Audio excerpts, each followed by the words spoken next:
আসসালামু আলাইকুম, স্বাগত জানাচ্ছি আরটিভির সকালের সংবাদে। আপনাদের সঙ্গে আছি আমি সিনথিয়া রহমান। সর্বোচ্চ আদালতের রায় উপেক্ষা করে একের পর এক নিয়োগে ব্যস্ত সেতু কর্তৃপক্ষ। দপ্তরটির ২১ কর্মীকে চাকরিচ্যুত করা হলে সবাইকে পুনর্বহালে আদেশ দেয় আদালত। সেখান থেকে মাত্র ৬ জনকে পুনর্বহাল করে শূন্য পদের অজুহাতে বাকিদের বঞ্চিত করেছে সরকারের এই দপ্তরটি। তবে একই পদে কয়েক ধাপে নিয়োগ দিয়েছে ৮৪ জনকে। এ ঘটনায় সেতু কর্তৃপক্ষের দেয়া লিখিত জবাবেও রয়েছে মিথ্যা তথ্যের ফুলঝুরি। মোহাম্মদ সাইমের রিপোর্ট। আদালতের বারান্দায় মানিক মিয়ার এই ছোটাছুটি ২ যুগেরও বেশি সময়ের। যমুনা বঙ্গীয় সেতু কর্তৃপক্ষ আমাদেরকে নিয়োগ দিছিল। নিয়োগ দেওয়ার পরে আমাদেরকে ২০০১-এর বাতিল করছে। বাতিল করার পরে আমরা হাইকোর্ট, সুপ্রিম কোর্টের আপিল বিভাগ আমরা রায় পাইছি। রায় পাওয়ার পরেও ৬ জনকে নিছে, আমাদেরকে নিচ্ছে না, তাল বাহানা করে। ২০০১ সালে তরুণ মানিক মিয়া এমএলএসএস পদে চাকরি নিয়েছিলেন যমুনায়। পরে একই সালে নিয়মিত করা হয় তিনি সহ ২১ কর্মীকে, কিন্তু মাত্র ৭ মাসের মধ্যেই চাকরিচ্যুত করা হয় তাদের। পরে আদালতে রিট পিটিশন করেন তারা। রায় হয় চাকরি পুনর্বহালের। এরপর রায়ের বিরুদ্ধে আপিল করে সেতু কর্তৃপক্ষ, সেখানেও হারে তারা। এভাবে সব আদালতেই তাদের চাকরি বহাল রেখে রায় প্রকাশ করলেও তা বাস্তবায়ন করেনি সেতু কর্তৃপক্ষ। সুপ্রিম কোর্টে যে রায় পাইলাম, সে রায়টাও তারা ছুঁড়ে ফেলে দেয়, কাঁঠাল পাতার মতো আর কি। তা এখন আমরা কোর্টের রায় পাওয়ার পরেও যদি আমাদেরকে ছুঁড়ে ফেলতে, তাহলে আমরা কোথায় যাব? আমরা এ বিষয়ে কথা বলতে রাজি হয়নি সেতু কর্তৃপক্ষের কোনো কর্মকর্তা। তথ্য চেয়ে আবেদন করা হলে দেন মিথ্যা তথ্যে ভরা সাফাই জবাব। তারা দাবি করেন শূন্য পদ না থাকায় ৬ জনের চাকরি পুনর্বহাল করে বাকিদের নেওয়া সম্ভব হয়নি এবং রায় পরবর্তী নিয়োগে চাকরিচ্যুতরা আবেদন না করায় তাদের নেওয়া যায়নি। অথচ ২০১৫ সালের এই নিয়োগে তাদের স্বাক্ষরিত আবেদন অস্বীকার করা হয়। যেখানে কোর্টের সর্বোচ্চ রায়ে ৮ জন চাকরি করতেছেন, তো সেখানে আমাদেরকে কেন পুনর্বহাল করা হলো না? তার পরিপ্রেক্ষিতে শূন্য কোটা তো একাধিকবার লোক সেতু বিভাগ নিয়োগ দিলেন। ভুক্তভোগীরা বলছেন চাকরিচ্যুতির পর থেকে নিয়োগ বিজ্ঞপ্তির প্রকাশ পেলেই আবেদন করেছেন তারা, কিন্তু নতুন লোক নিয়োগেই ব্যস্ত ছিল সেতু কর্তৃপক্ষ। আমাদেরকে নিয়োগ খালি থাকার পরেও নিয়োগ দিচ্ছে, কিন্তু আমাদেরকে অ্যালাউ করতেছে না। আইনজ্ঞরা বলছেন বাধ্য না হলে আদালতের আদেশ মানতে গড়িমসি করে আমলারা। আবার আদালতে যেতে হবে যে আমার আদেশ মানছেন না, আদালত অবমাননা, তারপরে রুল জারি হবে, তারপর তাকে পার্সোনাল এপিডেন্স দিলে কোর্ট আসার পরে বলবে যে আপনি নিয়োগ দিবেন না, আপনার বিরুদ্ধে ব্যবস্থা নেব। ওই রকম একটা চরম পর্যায়ে যাওয়া ছাড়া অধিকাংশ ক্ষেত্রে আমাদের প্রশাসনের ক্ষেত্রে আমরা দেখি তারা সেটা চূড়ান্তভাবে মানতে চায় না বা মানেন না। এটা একটা আমাদের কালচার হয়ে গেছে। এই কালচারের কারণে কিন্তু আমাদের আইনের শাসনের দুর্বলতা দেখা দিয়েছে। কোনো উপায় না পেয়ে অবশেষে আদালত অবমাননার মামলা করে মানিক মিয়া। চান রায়ের যথাযথ বাস্তবায়ন ও দীর্ঘদিন হয়রানি করায় দোষীদের দৃষ্টান্তমূলক শাস্তি। মোহাম্মদ সাইম, আরটিভি, ঢাকা। টানা বৃষ্টিতে চট্টগ্রামের বিভিন্ন এলাকায় দেখা দিয়েছে জলাবদ্ধতা। চরম দুর্ভোগে পড়েছেন সাধারণ মানুষ, শিক্ষার্থী ও পথচারীরা। রোববার রাত থেকে শুরু হওয়া বৃষ্টি সকালেও অব্যাহত থাকায় নগরীতে জলাবদ্ধতা পরিস্থিতির সৃষ্টি হয়েছে। কোথাও জমেছে হাঁটু সমান পানি। লঘুচাপের প্রভাব ও মৌসুমি বায়ুর কারণে চট্টগ্রামে আরও কয়েকদিন বৃষ্টিপাত হতে পারে। এদিকে বিভিন্ন সড়কে জলাবদ্ধতার কারণে ধীর গতিতে চলছে যানবাহন। পানি মারিয়ে চলাচল করতে হচ্ছে পথচারীদের।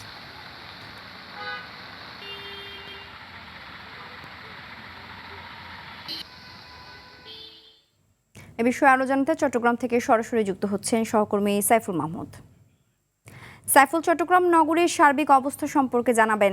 জলাবদ্ধতা নিরসনে কার্যকর কোনো ব্যবস্থা নেওয়া হয়েছে কিনা, প্রশাসন নিয়েছে কিনা? যে সিনথিয়া আসলে যেমনটি বলেছেন, চট্টগ্রামে একটু বৃষ্টি হলেই কিন্তু জলাবদ্ধতা হয়ে যায়। এটা কিন্তু আসলে নতুন না, এটা অনেক আগে থেকেই। ঠিক গত রোববার রাত থেকে কিন্তু চট্টগ্রামে ভারী বৃষ্টিপাত এবং একই সাথে সাগরের অতিরিক্ত জোয়ার, যার কারণে কিন্তু চট্টগ্রামের যে সমস্ত নিম্নাঞ্চল আছে সেগুলো কিন্তু আসলে পানিতে তলিয়ে গেছে। সবচেয়ে বেশি দুর্ভোগে পড়েছেন শিক্ষার্থী এবং অফিসগামী যারা যাত্রী রয়েছেন তারা। এবং এই বৃষ্টিতে কিন্তু আরও কষ্ট করেছেন শিল্প কারখানার যারা শ্রমিক রয়েছেন তারা। অনেকে আসলে বলল এই বৃষ্টির কারণে তাদেরকে 1 টাকার ভাড়া 2 টাকা দিয়ে যেতে হচ্ছে এবং এই সুযোগটাকে কাজে লাগাচ্ছেন কিন্তু যারা গাড়ি চালক রয়েছেন তারা কিন্তু আসলে অতিরিক্ত ভাড়া নিচ্ছেন বলে সাধারণ যাত্রীরা আমাদেরকে অভিযোগ করেছেন। এবং একই সাথে চট্টগ্রামের যে সমস্ত নিম্নাঞ্চল আছে সেগুলো কিন্তু এখনও পানির নিচে। আমরা যে জায়গাটিতে দাঁড়িয়ে আছি এটি কাতালগঞ্জে, এখানে এখনও হাঁটু সমান পানি এবং সকাল থেকে কিছুটা পানি বেশি ছিল। এখন বৃষ্টি কম হওয়াতে পানি কিন্তু কমতে শুরু করেছে। সকালবেলা আমরা দেখেছি সেনাবাহিনীর যেই ইঞ্জিনিয়ারিং ব্রিগেড দল আছে সেটি কিন্তু পরিদর্শন করেছেন, যেহেতু ওনারা সিডিএ উন্নয়ন কর্তৃপক্ষের বেশ কিছু খালের কাজ করছেন সেই জন্য। এবং তারা আমাদেরকে যেটি জানালো, তারা সব জায়গায় কিন্তু পরিদর্শন করছেন। কোথাও যে সমস্ত জায়গা দিয়ে আসলে পানি প্রবাহিত হচ্ছে সেই সমস্ত জায়গায় পানির প্রতিবন্ধকতা আছে কিনা তারা সেগুলো দেখছেন। এবং গতকালকে তারা বেশ কয়েকটি খালের মুখ থেকে কিন্তু কম্বল এবং পাটি ফোলা এই সমস্ত জিনিসগুলো তারা অপসারণ করেছেন। তারা আসলে একটাই কথা বললো, সেটি হচ্ছে যে যতই কাজ করা হোক নগরবাসী সচেতন না হলে কোনোভাবেই কিন্তু আসলে এটার সফলতা আসবে না বলে তারা জানালো। আমরা একজন পথচারীর সাথে কথা বলবো। আসলে তিনি কিছুক্ষণ আগে এই রাস্তা দিয়ে এসেছেন, তিনি কতটুকু দুর্ভোগে পড়েছেন আমরা একটু ওনার কাছে জানতে চাই। আসলে চট্টগ্রামের তো অবস্থা আসলে ভয়াবহ, বলতে আসলে আমার লাগতেছে। এটা হচ্ছে যে আমাদের অবস্থা হচ্ছে এমনই যে কি বৃষ্টি পড়বে, সাধারণভাবে একটু বৃষ্টি পড়লে বা 10 মিনিট বেশি না 10-15 মিনিট বৃষ্টি পড়লে, বিশেষ করে যে এই বিছানার পাশেই আমাদের বিছানার আপনার উত্তর পাশেই কাতালগঞ্জ লোকেশন, এই জায়গায় 10-15 মিনিট বৃষ্টি পড়লে কোমর পর্যন্ত পানি হয়ে যায়। সাধারণ কর্মচারীরা যে অফিসে যাতায়াত করতে পারে না, এবং যে স্টুডেন্টরা বিভিন্ন স্কুলে মাদ্রাসায় যে বাসা থেকে বের হতে পারে না। এবং কি আমার বাসা হচ্ছে যে আপনার দেখেন আমি তো এই মুহূর্তে অবস্থা খারাপ। আসলে উনি ঠিকমতো বলতে পারতেন, উনি আসলে বারবার বলতেছেন কষ্ট পাচ্ছেন। আমরা আসলে আপনাদেরকে দেখানোর চেষ্টা করছি আসলে যারা আসতেছেন তারা কিন্তু কষ্ট করতেছেন এবং তারা পানি মারিয়ে আসতেছেন। আমরা একজন মোটরসাইকেল আরোহীর সাথে একটু কথা বলবো, যিনি আসলে এখন কষ্ট করে আসতেন। পানি তো এখানে একটু বৃষ্টি হলে মনে করেন যে প্রচুর পানি জমে, মনে করেন যে হাঁটুর উপরে পানি চলে আসে, বুঝলেন নাই? আর এইদিকে মনে করেন যে সাধারণ জনগণ যেগুলো আছে বা রিক্সা চালক যেগুলো আছে, রিক্সা চালকদের অনেক কষ্ট হয়। বা কিছু একটু বৃষ্টি হলে মনে করেন যে সিএনজি চালকরা যারা আছে তাদের তো ডেইলি ইনকাম, তাদের ইনকাম বন্ধ হয়ে যায়। কষ্ট তো মোটামুটি ভালোই হয়। শুনছিলেন আসলে দু একজনের বক্তব্য, যারা জানালো আসলে একটু পানি হলে কিন্তু আসলে কষ্ট হয়। এবং একই সাথে আরেকটা বিষয় জানিয়ে রাখি, সেটি হচ্ছে এই রাস্তা দিয়ে অনেক সময় যে যানবাহনগুলো চলাচল করে সেই যানবাহনগুলো কিন্তু অনেক সময় নষ্ট হয়ে যায়। শুধু যে এই জায়গা না, বিশেষ করে চট্টগ্রামের যে সমস্ত নিম্নাঞ্চল রয়েছে সবগুলোই কিন্তু আসলে পানিতে এখন নিমজ্জিত। যদি বৃষ্টি কম হয় তাহলে কিন্তু পানি কমতে শুরু করবে, যদি বৃষ্টি থাকে তাহলে কিন্তু জলাবদ্ধতা আরও বাড়তে পারে। এটাই ছিল আপাতত জলাবদ্ধতা নিয়ে আমার কাছে সর্বশেষ সংবাদ। সিনথিয়া, ধন্যবাদ। ঢাকাসহ দেশের 13টি অঞ্চলের ওপর দিয়ে ঘন্টায় সর্বোচ্চ 60 কিলোমিটার বেগে ঝড়ো হাওয়া বয়ে যেতে পারে। একই সঙ্গে এসব এলাকায় বৃষ্টি অথবা বজ্রবৃষ্টির সম্ভাবনা রয়েছে বলে জানিয়েছে আবহাওয়া অধিদপ্তর। ভোর 5টা থেকে দুপুর 1টা পর্যন্ত দেশের অভ্যন্তরীণ নদী বন্দরগুলোকে দেয়া সতর্কবার্তায় জানানো হয় ঢাকা, রাজশাহী, যশোর, খুলনা, বরিশাল, পটুয়াখালী, নোয়াখালী, চট্টগ্রাম ও কক্সবাজার সহ 13 জেলার উপর দিয়ে দক্ষিণ বা দক্ষিণ পূর্ব দিক থেকে ঘন্টায় 45 থেকে 60 কিলোমিটার বেগে অস্থায়ীভাবে দমকা অথবা ঝড়ো হাওয়া বয়ে যেতে পারে। এ সময় এসব অঞ্চলে বৃষ্টি অথবা বজ্রসহ বৃষ্টিও হতে পারে। ঝড়ো হাওয়ার আশঙ্কায় সংশ্লিষ্ট নদীবন্দরগুলোকে 1 নম্বর নৌ হুঁশিয়ারি সংকেত দেখাতে বলা হয়েছে।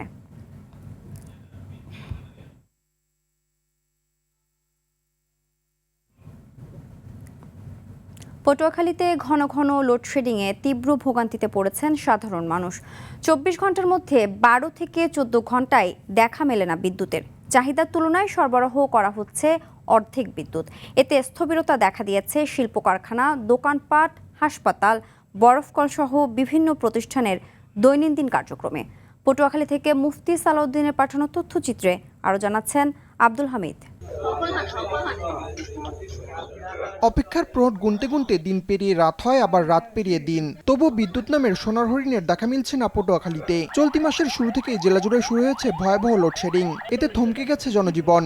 ঘন ঘন বিদ্যুৎ বিভ্রাটের ফলে সরকারি অফিস, শিল্প কারখানা থেকে শুরু করে ক্ষতির মুখে পড়ছে হাসপাতাল, শিক্ষা প্রতিষ্ঠানের মতো গুরুত্বপূর্ণ ক্ষেত্রগুলো। প্রতিদিনকার এমন ভোগান্তিতে অতিষ্ঠ হয়ে পড়ছে সাধারণ মানুষ। অনেকে মোমবাতি, কুপি আর জেনারেটর দিয়ে কাজ চালাচ্ছেন। বিদ্যুৎ না থাকার কারণে আমাদের সার্ভিসিং অনেক সমস্যা হয় এবং কাস্টমারের অনেক ভোগান্তি হয়। কারেন্ট পাই মাত্র 2 ঘন্টায়, 1 ঘন্টা, 1.5 ঘন্টা, 3 ঘন্টায় এইরকম কারেন্ট পাই। এতে আমরা মাল সাপ্লাই কোনো কায়দায় দিতে পারি না। কারেন্ট যায় 2 ঘন্টা পর, 2 ঘন্টা পর আসে।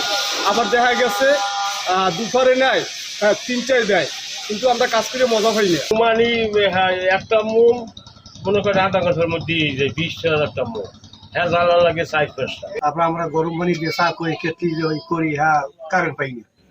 আমাকে কষ্ট আগে খাইতে পারি না, আমাকে চলার কোনো কায়দা নেই। এ বিষয়ে কোনো বক্তব্য দিতে রাজি হয়নি জেলা পল্লী বিদ্যুৎ সমিতি। আমরা হায়ার অথরিটির পারমিশন নিয়ে আপনাদেরকে সব সাক্ষাৎকার দেব। চাহিদার অর্ধেক বিদ্যুৎ পাওয়ায় লোডশেডিং বেশি হচ্ছে বলে জানান ওয়েস্ট জোন পাওয়ার ডিস্ট্রিবিউশন কোম্পানির নির্বাহী প্রকৌশলী। পটুয়াখালী এলাকায় বিদ্যুতের চাহিদা 15 থেকে 16 মেগাওয়াট, আমরা 8 থেকে 9 মেগাওয়াট বরাদ্দ পাচ্ছি।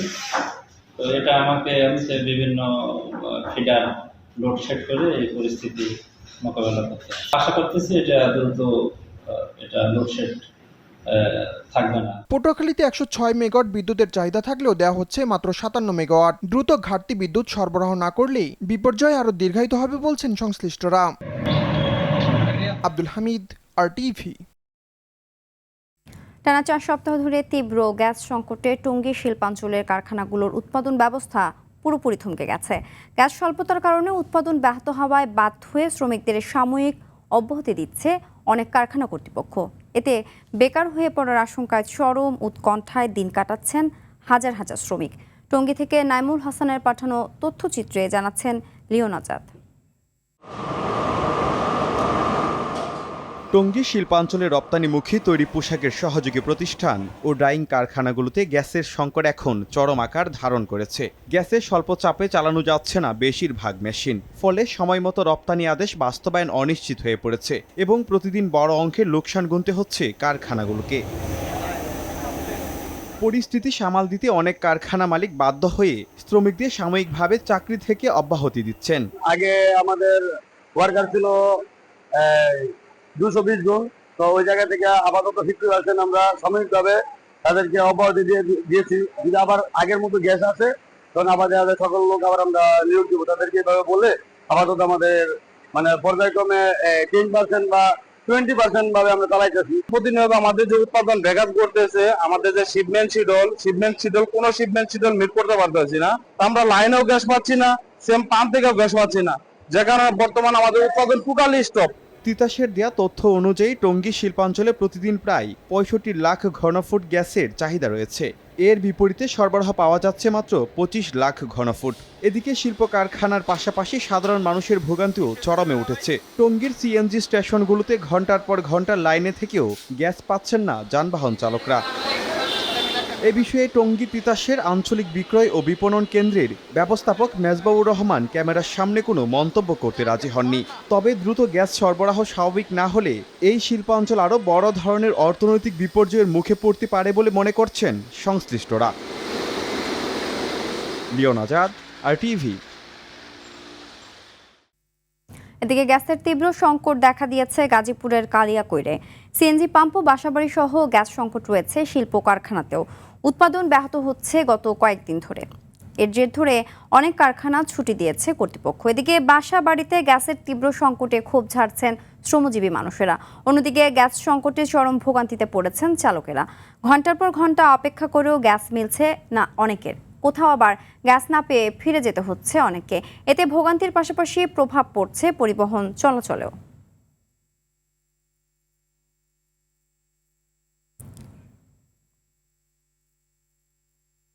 গ্যাস সংকটের আরও খবর জানাতে গাজীপুরের কালিয়াকৈর থেকে সরাসরি যুক্ত হচ্ছেন সহকর্মী কামাল হোসেন বিপ্লব। কামাল, গ্যাস সংকটের কারণে শিল্প ও কারখানার চিত্র কেমন দেখছেন? অনেক কারখানা ছুটি দিয়েছে, এ ব্যাপারে বিস্তারিত তথ্য জানাবেন।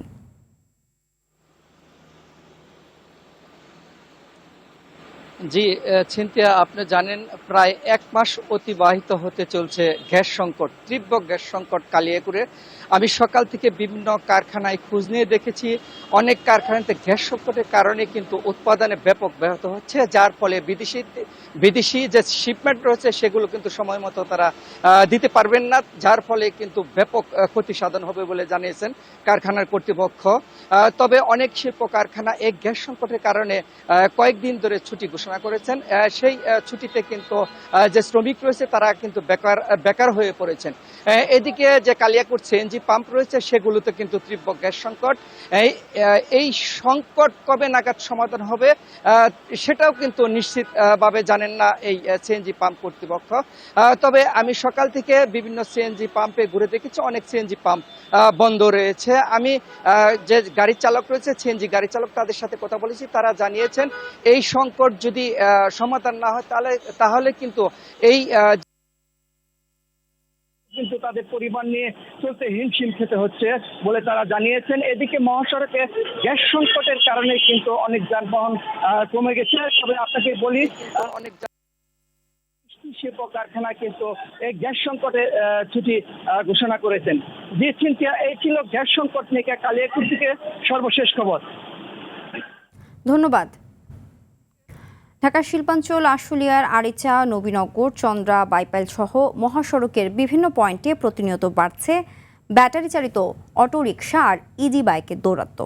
এরই মধ্যে বেশ কয়েকটি দুর্ঘটনায় প্রাণ হারিয়েছেন কয়েকজন। বিপাকে পড়ছেন দূরপাল্লার গাড়ি চালকরা। অবাধে সব অবৈধ যান চলাচলের পেছনে প্রশাসনের নজরদারির অভাবকে দায়ী করছে সংশ্লিষ্টরা। আশুলিয়া থেকে ওমর ফারুকের পাঠানো তথ্যচিত্রে আরও জানাচ্ছেন আব্দুল হামিদ।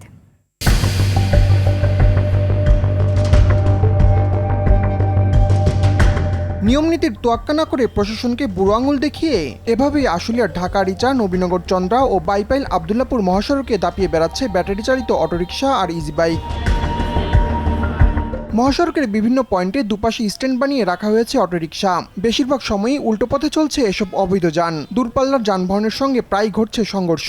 পুলিশের চোখের সামনে চলাচল করলেও কার্যকর ব্যবস্থা না নেওয়ায় ক্ষুব্ধ যাত্রী ও চালকরা।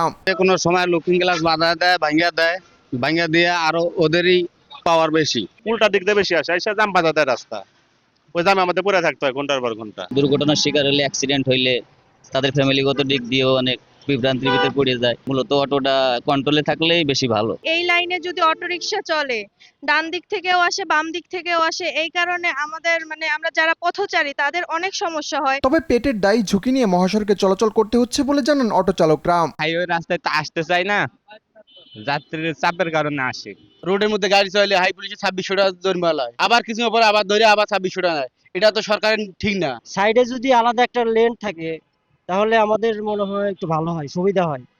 আমরা তো গরিব মানুষ, চলতে হবে যেভাবে হোক। এদিকে হাইওয়ে পুলিশ বলছে মহাসড়কে 3 হুইলার চলাচল বন্ধে অভিযান চালালেও জনবল সংকটে পুরোপুরি নিয়ন্ত্রণ করা যাচ্ছে না। আমরা মনে করি এটা একটা সমন্বিত উদ্যোগ প্রয়োজন।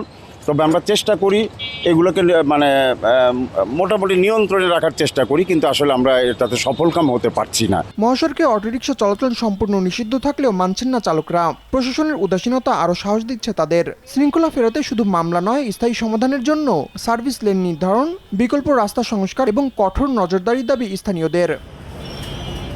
আব্দুল হামিদ, RTV। দিনাজপুরে এক রাতেই কেটে ফেলা হলো একটি সরকারি বনের প্রায় 3000 গাছ। সে রাতে গাছের গুড়া উপড়ে ট্রাক্টর দিয়ে চাষ করা হয়েছে বনের জমি। এমন গুরুতর অভিযোগ উঠেছে স্থানীয় মঞ্জুর আলী নামে এক ব্যক্তির বিরুদ্ধে। তবে অভিযুক্তের দাবি, ব্যক্তি মালিকানাধীন জমিতে জোরপূর্বক বাগান তৈরি করেছিল বন বিভাগ। দিনাজপুরের হিলি প্রতিনিধি আব্দুল আজিজের পাঠানো তথ্যচিত্রে বিস্তারিত জানাচ্ছেন সাকিব আল হাসান। 4 বছর আগে দিনাজপুরের নবাবগঞ্জ বনভিটের আওতাধীন এই ভূমিতে সামাজিক বনায়নের আওতায় প্রায় 3000 বিভিন্ন জাতের গাছ রোপণ করে বন বিভাগ। সম্প্রতি এক রাতের ব্যবধানে গাছগুলো কেটে সাবার করে স্থানীয় মঞ্জুর আলী নামের এক ব্যক্তি। জমি দখলে নিতে সেই রাতেই সম্পূর্ণ ভূমি ট্রাক্টর দিয়ে চাষ করেন মঞ্জুর। প্রতিরোধ করতে গেলে বন বিভাগের লোকজনের ওপর হামলা চালায় মঞ্জুর আলীর লোকজন। আমরা উপকারভোগী হিসেবে ওনাকে আমরা মঞ্জুরকে নিষেধ করতে গেলে সে মারামারি এবং হুমকি ধামকি দিয়ে থাকেন। উনি বলে যে আমার কাগজ আছে, কিন্তু এই কাগজের ব্যাপারে 5-7 দিন বসার কথা, কাগজ দেখার কথা, সে কোনো কাগজ দেখাতে পারেনি। এটা আমাদের আসলে গ্যাজেটভুক্ত জায়গা, সরকারি গ্যাজেটভুক্ত জায়গা এবং সংরক্ষিত এলাকা। 85 সালে গ্যাজেট অন্তর্ভুক্ত হয়েছে। এ ঘটনায় সরকারি সংরক্ষিত বন ধ্বংস ও জবরদখলের অভিযোগে অভিযুক্ত মঞ্জুর আলীর বিরুদ্ধে মামলা দায়ের করে বন বিভাগ। কিন্তু সেই কাজটা নিয়মিত করে আসছে। এইভাবে প্রায় সে আমাদের বনবাগানের 3000টি চারা নষ্ট করেছে। আমরা এর বিরুদ্ধে আমাদের আইনগত ব্যবস্থা গ্রহণ করেছি। তবে সব অভিযোগ অস্বীকার করেন অভিযুক্ত মঞ্জুর আলী। আমি বনের জায়গা দখল করিনি, আমার জায়গা আমি করছি 20 সালে। এই তখন বিড অফিসাররা গাছ লাগালছিল, জোর পড়বে, আমি ওখানে বাধা দিয়েছিলাম, আমি পারিনি তারাকে। সরকারি বনভূমি রক্ষা আর সাধারণ উপকার ভোগীদের নিরাপত্তার স্বার্থে দ্রুত ও সুষ্ঠু তদন্তের মাধ্যমে আইনি নিষ্পত্তির দাবি স্থানীয়দের। সাকিব আল হাসান, RTV। চাঁপাইনবাবগঞ্জের শিবগঞ্জে নিয়ন্ত্রণ হারিয়ে সড়কের পাশে খাদে পড়ে 2 মোটরসাইকেল আরোহীর মৃত্যু হয়েছে। ভোর 5টার দিকে উপজেলার মুসলিমপুর টাকশাল দিঘি সড়কের কালভার্টের কাছে দুর্ঘটনা ঘটে। এদিকে রাজবাড়ী কুষ্টিয়া সড়কের কালুখালীতে দ্রুত গতির ট্রাক চাপায় দাঁড়িয়ে থাকা অকেজো ট্রাকের চালক ঘটনাস্থলেই নিহত হয়। সকালে এ দুর্ঘটনা ঘটে। পরে ঘটনাস্থলে গিয়ে লাশটি উদ্ধার করে পুলিশ। ট্রাক দুটি আটক করে পাংশা হাইওয়ে থানায় রাখা হয়েছে।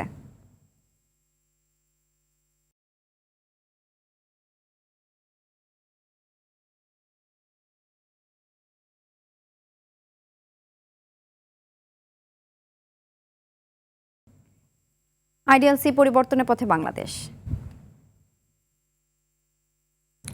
ব্যবসা বিনিয়োগে ধীরগতি, উচ্চ খেলাপি ঋণ এবং ঋণ বিতরণে ব্যাংকগুলো সতর্ক অবস্থানে থাকায় দেশের ব্যাংক খাতে উদ্বৃত্ত তারল্য রেকর্ড উচ্চতায় পৌঁছেছে। গত জুন থেকে ব্যাংকগুলোর উদ্বৃত্ত তারল্য প্রথমবারের মতো 4 লাখ কোটি টাকা ছাড়িয়েছে। বাংলাদেশ ব্যাংকের তথ্য অনুযায়ী জুন শেষে ব্যাংক খাতে উদ্বৃত্ত তারল্য দাঁড়িয়েছে 4,08,000 কোটি টাকা, যা গত মে মাসের তুলনায় 2,83,640 কোটি টাকা বেশি।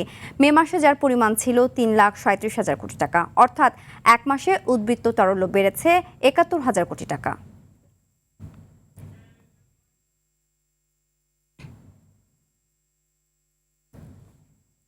সংযুক্ত আরব আমিরাতে অনুষ্ঠিত হতে যাওয়া নারী এশিয়া কাপ ক্রিকেট ও 20তম এশিয়ান গেমসের জন্য দল ঘোষণা করেছে বাংলাদেশ ক্রিকেট বোর্ড BCB। 2 টুর্নামেন্টের জন্য একই দল রাখা হয়েছে। নিগার সুলতানা জ্যোতিকে অধিনায়ক করে শক্তিশালী দল দিয়েছে বাংলাদেশ।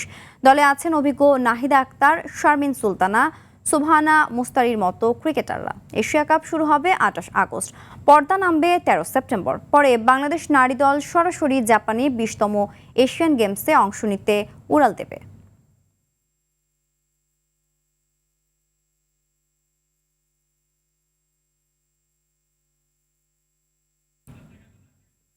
কানিজিয়ার নস্টালজিয়ায় মাতল ঢাকা, আর তার কথায় নতুন করে স্বপ্ন দেখতে শুরু করলো বাংলাদেশের ফুটবল। আর্জেন্টিনার ফুটবল কিংবদন্তি ম্যারাডোনার এক সময়ের সতীর্থ ক্লাউদিও কানিজিয়াকে কাছে পেয়ে উচ্ছ্বসিত বাংলাদেশের ফুটবল ভক্তরা। খুদে ফুটবলারদের দিলেন সাফল্যের মন্ত্র, শোনালেন ম্যারাডোনার সঙ্গে কাটানো সোনালি সময়ের গল্প।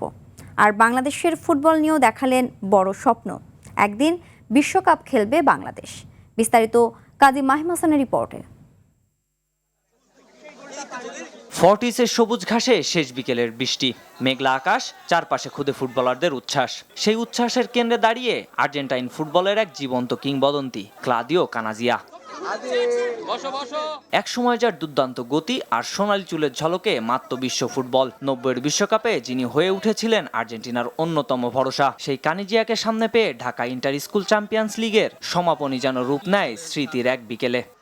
অভিনন্দন নৌবাহিনী কলেজ ঢাকাকে। বৃষ্টি বিঘ্নিত ফাইনালে বাংলাদেশ ইন্টারন্যাশনাল টিউটোরিয়ালকে হারিয়ে শিরোপা জেতে নৌবাহিনী কলেজ। ম্যাচ শেষে চ্যাম্পিয়নদের হাতে ট্রফি তুলে দেন কানিজিয়া। তিনি শুধু ট্রফি নয়, তরুণ ফুটবলারদের দিয়ে গেলেন আরো বড় এক উপহার, স্বপ্ন দেখার সাহস।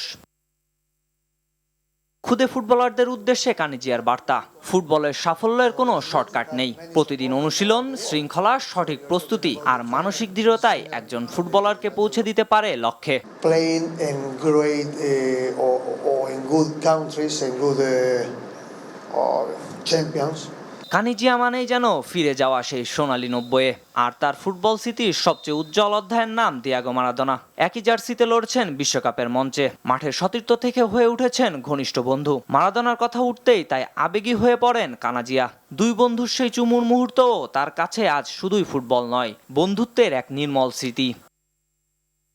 প্রথমবারের মতো বাংলাদেশে এসে এখানকার মানুষের ফুটবল উন্মাদনায় মুগ্ধ কানাজিয়া। খুদে ফুটবলারদের ভালোবাসা আর আর্জেন্টিনার প্রতি বাংলাদেশের আবেগ ছুঁয়ে গেছে এই কিংবদন্তির হৃদয়।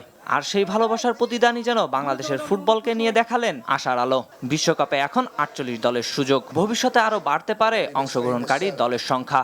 আর তাতেই বাংলাদেশের জন্য তৈরি হতে পারে নতুন সম্ভাবনার দুয়ার। We know that it's always hard to qualify for the World Cup. বিশ্বকাপে জায়গা করে নেওয়া সবসময় কঠিন, তবে আমি আশা করি বাংলাদেশ আগের চেয়ে আরও ভালো করবে এবং এগিয়ে যাবে। বিশ্বকাপে এখন 48টি দল খেলছে, ভবিষ্যতে হয়তো আরও বেশি দল খেলবে, ফলে বাংলাদেশের সামনে সুযোগ তৈরি হতে পারে। আমার বিশ্বাস বাংলাদেশও একদিন বিশ্বকাপে খেলবে। We know that it's very difficult to qualify for the World Cup. There are so many teams around the world. বৃষ্টি ভেজা সেই বিকেল শেষ হয়েছে, মাঠের সবুজ ঘাসে হয়তো মুছে গেছে পায়ের ছোঁয়া, কিন্তু খুদে ফুটবলারদের মনে থেকে যাবে এক কিংবদন্তির হাতের স্পর্শ। এই বন্ধুর মুখে মারাদোনার গল্প আর একটি বড় স্বপ্ন, বাংলাদেশও একদিন বিশ্বকাপ খেলবে। কানাজিয়া তাই শুধু ঢাকা মাতিয়ে গেলেন না, বাংলাদেশের ফুটবলের আগামী প্রজন্মের মনে জেলে গেলেন বিশ্বকাপের স্বপ্নের আলো। কাজী মাহিম হাসান, RTV। সকালের সংবাদ এ পর্যন্তই। মধ্যাহ্নের সংবাদ দুপুর 12টায় দেখার আমন্ত্রণ রইল। ধন্যবাদ সবাইকে।